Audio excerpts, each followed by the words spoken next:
What's up, guys? Now, I don't do these episodes often, but there's been an announcement that I'm so incredibly excited about. I was bursting, and I had to talk about it. And most of you guys have probably heard that Analogue has announced the Mega SG.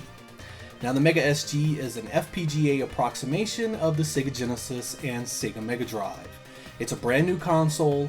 It is HDMI out, it supports multiple resolutions, it plays Master System games, it plays Sega Genesis games, and the thing even has an expansion port to connect it to a Sega CD, if you can believe that. Now, the release of this product is so important, guys, I can't even begin to tell you. And the reason that is, guys, is because the Sega Genesis has not been treated very well in terms of retro products released for it. Companies like AtGames have basically shit all over the legacy of the system. Now, I understand the argument, ooh, AtGames released a cheap product that people could just buy to experience games from their childhood inexpensively. I mean, I understand that, I really do.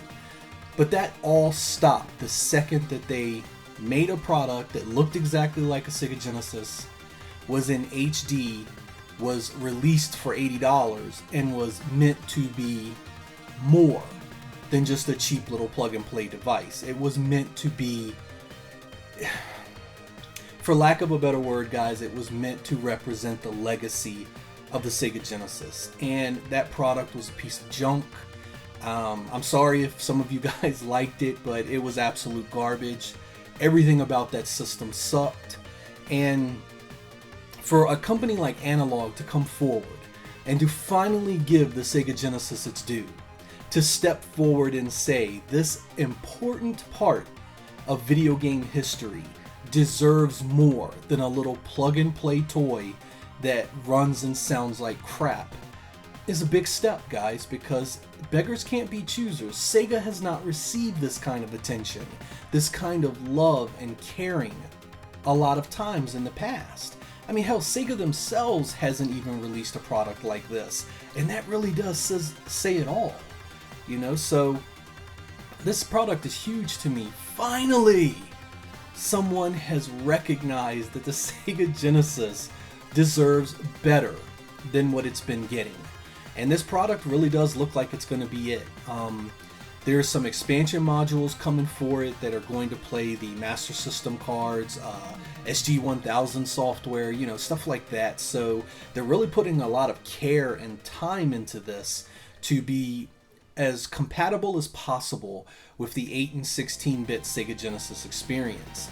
Now, because it's FPGA, and FPGA is basically hardware that's programmed to mimic another hardware, and that should eliminate emulation issues, lag issues, because you're not taking into account that the chip in it is having to run software that is actually emulating the hardware. The chip is doing the work of the hardware.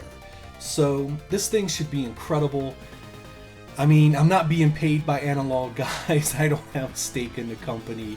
I mean, I'm gonna have to pre-order this thing just like you guys.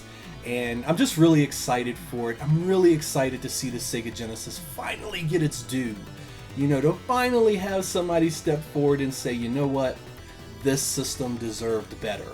And it looks like we're gonna get it, guys. I mean, super duper excited. Check the description for links to the Analogue store if you would like to take a look at it for yourself. If you want to pre-order it, pre-orders are open now. It launches in April of next year, I believe. You can get it in multiple colors, and it just looks like it's going to be a good product, guys. I'm really excited for it. I hope you guys share down in the comment section with me. What do you think of this? Are you excited about this? Are you glad to finally see, finally see the Sega Genesis get a product that is, really respectful of its history. Anyway, guys, I'm Sega Lord X. Thank you guys for watching. I'll catch you next time.